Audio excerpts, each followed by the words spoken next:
السلام عليكم ورحمة الله تعالى وبركاته. مرحبا بكم في فيديو جديدة. اليوم كما راكم تشوفوا في الصور جبت لكم وصفة تاع فول أو طبيخة بالفول، ولا كما يقولوا لها آخرين رز براطل ولا فول براطل.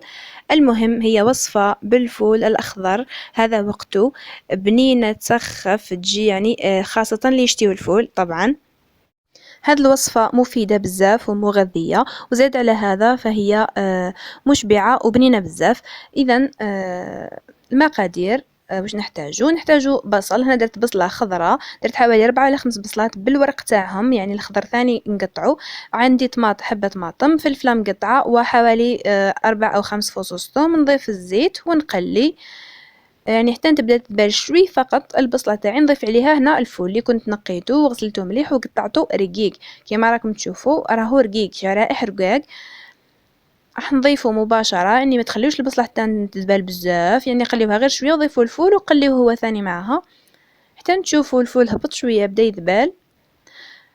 اذا هنا بالنسبه للتوابل واش نحتاج كزبر مغرف عكري، مغرف فلفل احمر حار، مغرف كركم، مغرف كمون، وقليل فقط من الفلفل الاسود.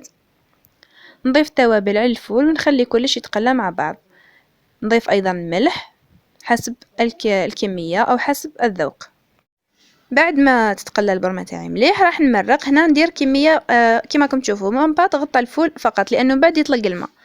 هنا بعد ما طاب الفول شوفوا كيف طلق الماء، بعد ما نتاكد بلي طاب راح نحط 2 مغارف تاع طماطم مصبره.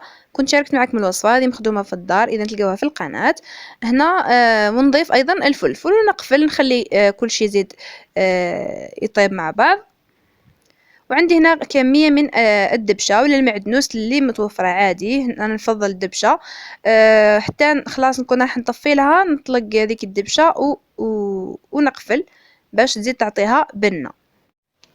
اذا بهذا تكون الوصفه تاعنا وجدت.